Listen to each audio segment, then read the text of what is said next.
انت ولا انت اللي كتسمعوني دابا، واش عمرك تعرضتي للظلم من اقرب الناس ليك؟ انا اليوم غادي نقول لكم شنو وقع لي مع الظلم وكيفاش الناس اللي قرب ليا ظلموني بزاف وحقروني.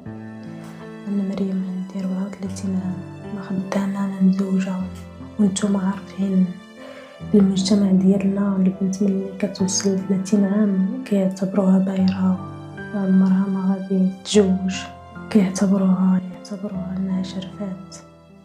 وحتى العائله ديالي كيحقروني وكيعاملوني بحال شي خدامه عندهم في الدار. الوالده ديالي كتبغي ياسين بزاف اكثر مني، واللي هو خويا، تقدر انها تحيد ليا الحاجه وتعطيها لي هو.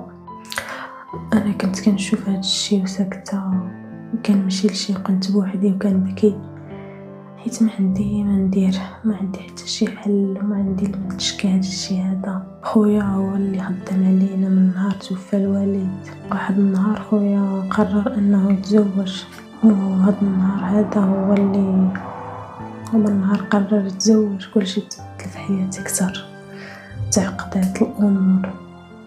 النهار اللي دخلت سعاد مرات خويا للدار حياتي تبدلات.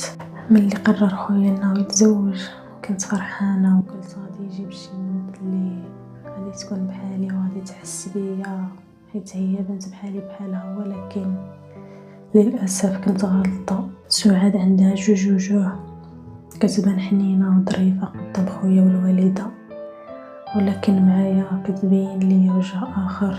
ما عرفتش علاش كنت كتعاملني هكذا، واش حيت شافت خويا والوالده ديالي كيعاملوني بهذيك الطريقه حتى هي حكراتني؟ ما عرفتش صراحه، ولا حيت هي خدامه وانا لا، كبيره وما مزوجاش، هادشي علاش حكروني. ولا النهار دخلت للكوزينه لقيتها كتقلب في حوايجي، قلت لها سعاد علاش كتفتشي في حوايجي، شنو خصك، علاش كتقلبي؟ جاوبتني بنبره مستفزه، قالت لي هذه داري ندير فيها اللي بغيت، ولا عندك شي حاجه كتخبيها ليا ولا شنو؟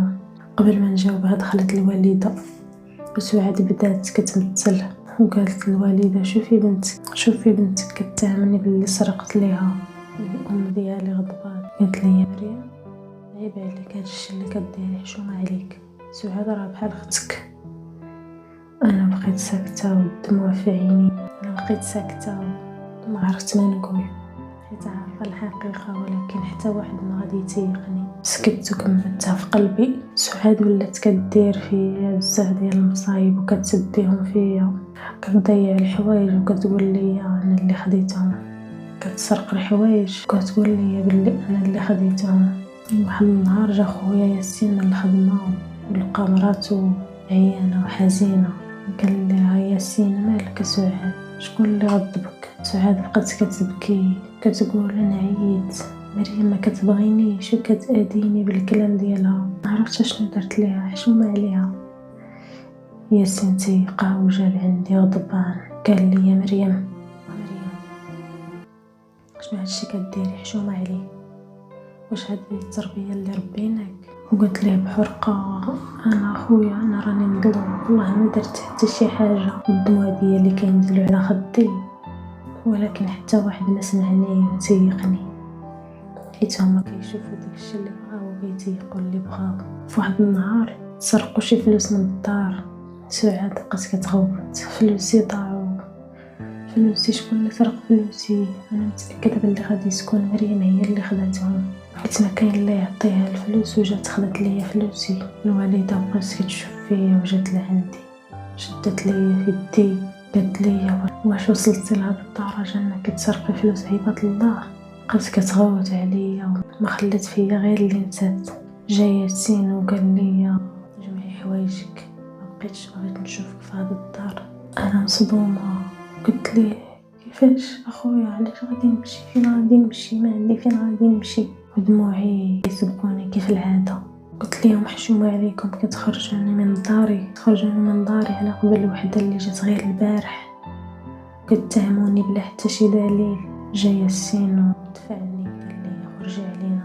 خرجت والقلب ديالي مكسور، انا عيانه وما عرفت ما ندير، فين غادي نمشي. العائلة ديالي اللي ملحنو دمي وما حنوش فيا، بقى ليا غير البراني يحن فيا. تفكرت واحد صاحبتي، مشيت ديريكت لعندها، مشيت ديريكت قصتها، مشيت ليها وملي وصلت لعند صاحبتي بقيت كنبكي. خديجة حضناتني وقالت لي انا عارفة قلبك ابيض، الحقيقة غادي تبان، اللي ظلمك واللي اذاك مازال غادي يندم على كل حاجة دارها. دازو ايام وجلست عند صاحبتي، قلبت على خدمة معاها، فات معايا حتى رجعت وهي شوية بشوية. ودازو الايام على هاد الحال، كنت كنتسنى شي حد من العائلة ديالي يجي يسول فيا ولا فينك مشيتي، حتى حد ما سول فيا. وانا جالسة والتليفون ديالي كيصوني من رقم مجهول، هزيت التليفون وجاوبت، حتى حد ما بغى يجاوبني. ملي بغيت نقطع وانا نسمع صوت البكا، مريم هذا انا خوك مريم، سمحي لينا بزاف اختي حيت ظلمناك وحقرناك، سمحي لينا بزاف، راه حنا عرفنا الحقيقة وعرفنا بلي سعاد هي اللي خدات هذوك الفلوس وباعت حوايج من الدار، ودابا راه حنا عرفنا الحقيقة ديالها. انا حسيت بقلبي كيرجع ينبض، تخلط ليا الالم مع الفرحة حيت خويا سول فيا وطلب مني السماحة، ولكن صراحة داك الالم وداك الشيء اللي خلاوني نعيشو ما نقدرش انني ننساه. وقلت ليه ايوا دابا شنو، هذاك الشيء اللي درتو ليا عمرني ما غادي ننساه، حيت راكم دمرتوني وهرستوني من الداخل. ياسين انا عارف راسي غلط وثقت في شي واحد ما يستاهلش وفي انسان اللي غريب علينا، وكذبتك نتيا اللي اختي من دمي ولحمي. سمحي لي بزاف عافاك راني ندمان. وقال لي شنو غندير باش تصلح هاد الغلط اللي درت معاك، قلت ليه المسامحة ورجعت للدار. ولكن هاد المرة ماشي نفس مريم اللي كانت، جات لعندي الوالدة وحضنتني وبكات، شدت لي يدي قالت لي سمحي لي بنتي، سمحي لي بزاف. قلت ليها انا سامحتكم ولكن عمرني ما غادي ننسى.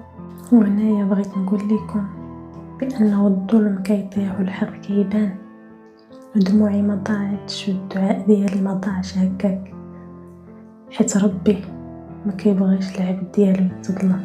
اكيد غادي يجي النهار اللي غادي يجي الفرج، وربي غادي يعاقب هذوك الناس اللي ظلموك واذاوك في حياتك. والسلام.